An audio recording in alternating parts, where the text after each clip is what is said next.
Raymond, should I have had a speech? The report was what Don talked about. Nothing's changed since shoot around. So, anybody? Steve, did you have a chance to check out the Mullen report, and if so, do you have any reaction?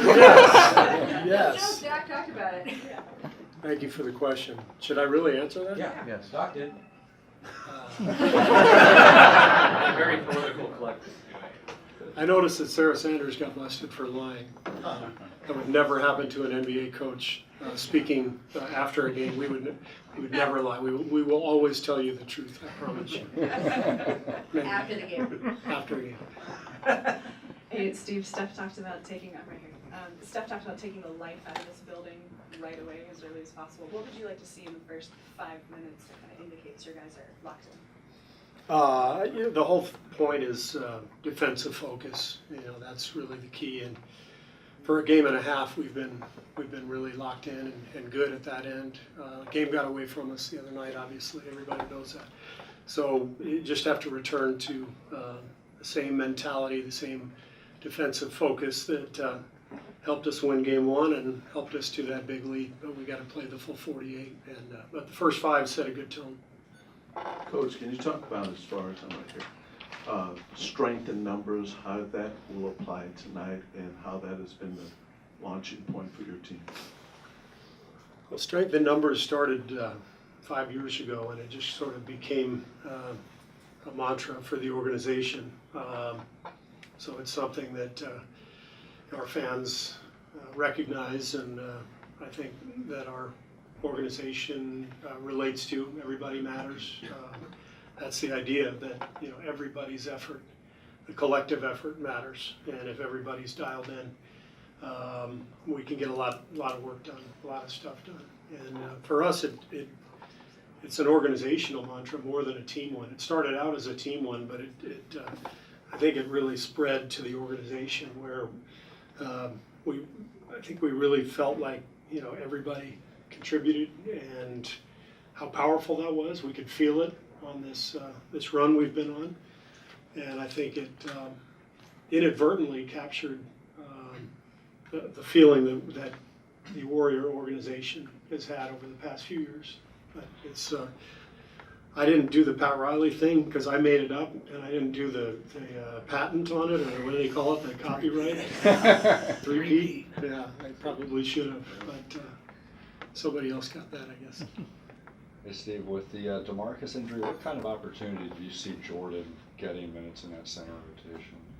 It all depends. Just matchups, what's necessary.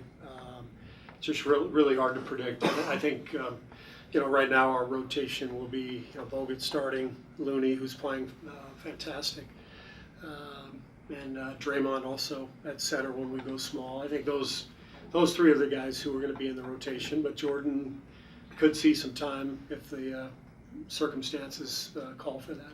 Since Andrew joined the team so late, I mean, where do you see him? We're in the playoffs and we're here, but just as far as understanding his role in this team and what's needed from him now? Andrew's been a godsend. The reason it was such a great signing for us is not just that he's a hell of a player, a hell of a defensive player, and a great passer, lob catcher, but because he's been with us, because he's so familiar with what we do, and he immediately arrived understanding the way we play, because he's played with half our guys several years ago, won a championship, won 73 games as the starting center.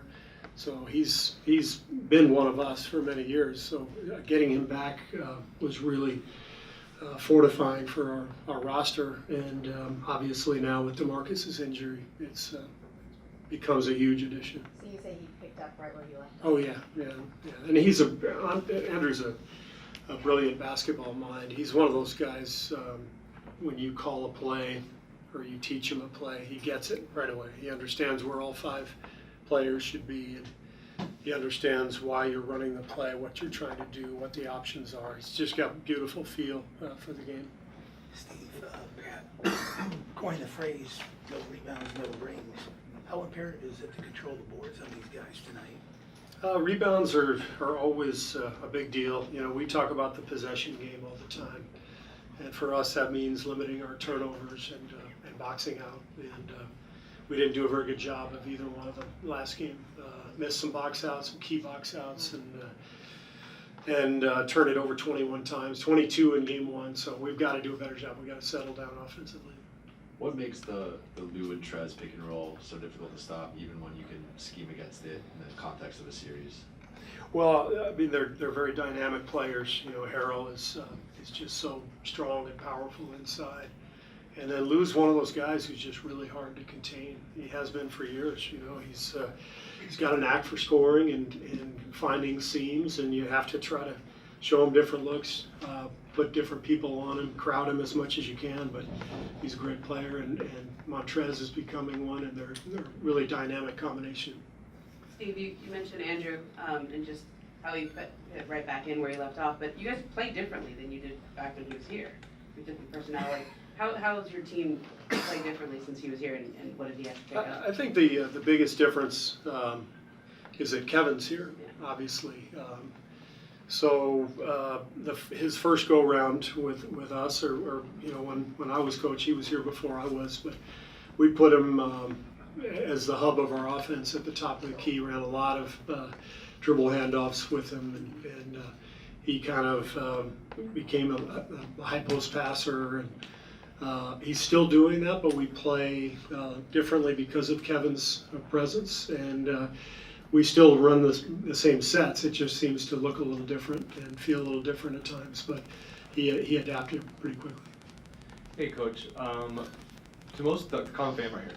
So the common fan, you guys' championship run is inevitable, but basketball isn't played inside simulation. It's played with human beings. They're gonna fail, and they're gonna make mistakes. So how does it feel to be inevitable? How does it feel to have that perception from the outside?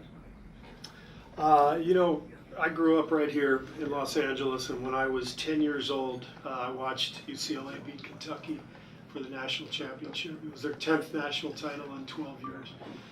And at 10 years old, and as a UCLA fan, I thought, it's going to just happen forever. It's going to go on forever. And Wooden retired after the game, and I think they've won one national title since. Bob Myers led the way in '95. But sports are just, I mean, the reason I think people are so attracted to sports is that none of us know what's going to happen. You do your best to build a good team and a solid team, and you hope to get some luck along the way. And I think we've done that, and we've experienced the luck and the bad luck, and it's all part of it. So you don't worry about expectations. Just go out there and play and do your best and see if you can sustain it for a long time. But everything comes to an end, and we're just trying to keep this going as long as we can. Steve, in terms of, I'm sure in the moment of losing that lead the other night, you're trying to process 1,000 things. With hindsight now, is there one thing you wish you could have zoned in on just from a coaching standpoint to emphasize? I did a lot of things wrong the other night. I had players can play well and play poorly, and coaches can coach poorly or coach well.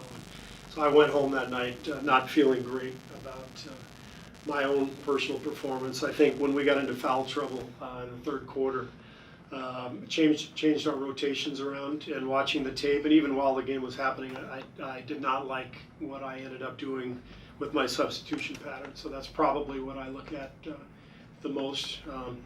But just as if you're a player, you just learn from it and move on and keep going.